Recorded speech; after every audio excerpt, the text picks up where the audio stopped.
Live from downtown Detroit, Local 4 News at 6 starts now. Rose bushes and hostas disappear from a downriver home, and now the search is on for a thief who's not afraid to get her hands dirty. Also, a local father driving to work in the dark notices something very wrong on I-94, and what he did next may have saved lives. When we hear about someone driving the wrong way on the freeway, we automatically think, what would we do if we saw that coming our way? Well, for most of us, it would probably involve getting the heck out of the way. Yeah. But for a local father of 4, that wasn't enough. He decided to confront the danger head on. Sean Lay spoke with that brave dad today. And Sean, he's not a police officer. He was under no obligation to put himself in harm's way, but he did. That's exactly what he did. I asked him why, because I have had a few wrong way drivers coming my way before heading into work on some early morning hours. It's absolutely terrifying. Most people would get out of the way and call 911. Instead, Abraham Nasser got right in the middle lane, got right in front of this guy to confront him, saying he was not going to allow him to hurt anyone. I just wanted the guy to stop no matter what. That's the voice of Abraham Nasser, a father of 4 who goes to work at FCA early every morning. Watched from his car's dash camera this past Monday morning just before 4. Eastbound 94 approaching the lodge. A wrong way driver is coming his way. Nasser got his car in front of the driver, putting his life in danger to stop him. When he got out, it was clear to Nasser the driver was severely impaired. You know, I was approaching him. He was like cursing and like, what am I doing? That driver then tried to flee. Punched it in reverse with his wheel kind of turned, almost hit me. Abe had 911 on the line the entire time. He was told police were en route, but it's unclear if they ever found that driver. What is clear, with the driver headed right for him, Nasser instantly thought of Metro Detroit's Abbas family, Issam, Dr. Rima, their children, Ali, Isabella, and Giselle, killed by a wrong way driver in Kentucky as they were on their way home from vacation. Nasser says he did not want this driver to slam into anyone. That family of 5 that lost their life, and you know, a lot of stuff was going through my mind, you know, and I was like, man, I cannot let this guy, you know, pass me up. I just felt like I had to do what it took. Back here live, he says when he saw those headlights coming right at him, he instantly thought of the Abbas family tragedy and instantly said, I've got to stop this guy. Abraham says he would do it again if it happens again on his way to work. We're live tonight. Sean Lay, Local 4. Incredible. Okay, Sean. Over here now with Ben. Tricky forecast for tonight, but some of the ingredients are in place for some troublesome stuff. Yeah, that's the reason we have to watch this. But a lot of times these early season events turn out to be nothing. Fizzle out. That's fine. But we'd be totally okay with that. But we have to respect the situation because there's just enough stuff out there that we got to pay attention to it, especially in our west and south zone. That's the area that's under the slight risk. That's level 2 there in the severe risk scale. The rest of us, or I should say the majority of the rest of us, are under that marginal risk tonight. So far, we've seen a whole lot of bupkis out there on 4 Live radar, which again is fine because we've been enjoying these mid 70-degree temperatures. All the action has been out here to the west. We saw one round come out of Chicago. Now we've got a round coming out of the lake. No warnings on these cells. If these are actually going to hold together, we may see some showers out of it even before this 10 p.m. to 2 a.m. window that we're watching. But otherwise, it does look like the rough stuff is going to be late evening, early parts of the overnight. The biggest threats are going to be from wind and hail. Some downpours may cause some minor flooding in spots, but again, that with saturated ground, you have to be sort of on the careful side there. Tornado risk is very low, but not necessarily zero. So we're going to keep an eye on this as we get through the rest of tonight and talk more about your weekend in a few minutes. Don't forget to download the Local Forecasters app and make sure your phone is charged tonight. It's got interactive radar, severe weather alerts, and a lot more right in the palm of your hand. Search for free in your app store by searching WDIV. Guys? Michiganders continue watching and waiting, hoping for auto insurance rate relief. But the battle rages on in Lansing about how to get there. Well, today, House Democrats came out with an eyebrow-raising guarantee of a 40% rate reduction. Local 4 Business Editor Rod Maloney is live tonight. And Rod, 40% sure sounds nice, but even Republicans doing their thing, the governor's putting her line in the sand. I'm hearing now that there is a bit of a an attempt to try and negotiate this thing.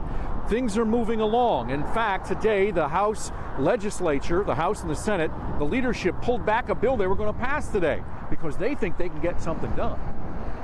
The Republican plans want rate reduction and work to allow for many options in the mandatory disability insurance that is the highest cost in our rates. They want you to be able to opt out of health coverage if you have your own health plan already. But that's something the governor today came out against. Zero coverage is not an option. It is a giveaway to the insurance industry where we still pay premiums, but yet they don't have to pay when we're hurt. They also wanted a fee scale that would lock in costs for medical care. Farmington Hills Democratic Representative Christine Gregg calls the Republicans' insurance bills. It's been a sham. It's been an absolute sham.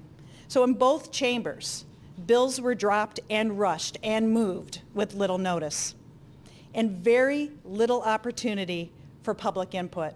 She's now offering a plan she claims will guarantee residents a 40% rate reduction. It would include keeping catastrophic medical coverage for all drivers, prevent the use of non-driving factors in determining rates, create a consumer fraud authority, and reduce lawsuits. And so what we have now is the chance for the governor not to break out her veto pen and to get something accomplished. It's intricate, could take some time, but at least there appears to be some movement. Back to you. Laura, I'm curious to know what the insurance industry has to say about all of this. Have they weighed in at all? Well, you know, it's interesting. I spoke to their representative this afternoon. She said that there are parts of the House plan that the industry doesn't like, and they think that the Democrat plan is pretty bad, too. So we're going to have to see where all of this goes because we know that the industry does have quite a bit of influence in this thing. So there are going to be a lot of talks here, and let's not get excited about, maybe we shouldn't start spending that extra money just yet. Yeah, you're right. Okay, we'll see what happens. Rod, we appreciate it. Left of this surveillance video, you see the thief in action digging outside the home on Beechnut near Cherry Hill Road. Let's bring in Jason Colthorpe back with us now. Jason, the homeowner wasn't about to let this go. No, not even close. She took that video that you were just looking at, blasted it out on Facebook, and she's printed out the thief's picture and put it on a wanted poster for all to see outside her house. All these empty spots here and over here are where she's taken plants. Amanda Carpenter's green thumb keeps getting trumped by someone's sticky thumb. After some of her rose bushes and hostas disappeared last summer, she installed security cameras. And Tuesday evening around 8, they captured another hosta heist. There are people outside, but she did it anyways. Her video shows the woman down in the flowers for a few seconds, leave, then return 10 minutes later with a bag to poach her perennials. She had a shovel. This time it broke and she left it in the dirt. Amanda can't help but laugh at the absurdity of trying to explain to people what's going on. They immediately asked what drugs she was on.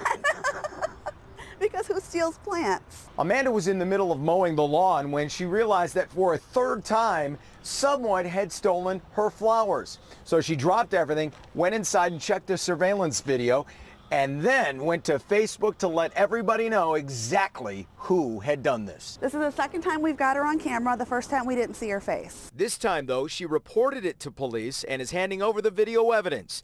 And she isn't planning anything else until she's sure this rosebush robber won't return. What angers me the most is that I spend my money. I work hard, I work full time, and I plant this stuff and keep replanting it, and she keeps digging it up. It's just a waste of my time and money. I just can't imagine seeing that your rose bush is gone. Anyway, Amanda says she has seen the woman in the neighborhood. She doesn't know who she is. And again, she was planning to, when I talked to police earlier today, they said that they can't really comment. They haven't seen the video evidence just yet. So we're at the beginning of this investigation. Well, speaking of the video, did other houses in the neighborhood have video, or has anybody seen her before in the neighborhood? I went over to a few houses simply because I noticed some other hostas and I thought, well, I wonder if they're victims of this too. But no one had noticed the woman or had any foliage missing. Sure. So bizarre. Very. It's a really clear picture. Yeah, of So who we'll she is. see Yeah. of who she is. Somebody so knows. Somebody's got it. Well, yes, we'll see what comes in. All right, Jason. A reckless act of vandalism puts a freeze on construction at Canfield Ice Arena after $10,000 worth of damage there. Dearborn Heights police posting pictures asking for help in finding who did this as sinks, look at this, just left shattered and what looks like windows busted out near an entryway, leaving a real mess behind. Dearborn Heights police say they don't know how many people may have been involved. They're asking you to call them if you know anything about what happened. And take a good look at these surveillance photos. These two accused of eating and drinking at two different Macomb County restaurants and then disappearing when the bill came around. The first alleged dine and dash happened a few weeks ago around lunchtime at Senior Cactus. The second a few hours later at Northside Bar and Grill. If you recognize these two, you're asked to contact police as well.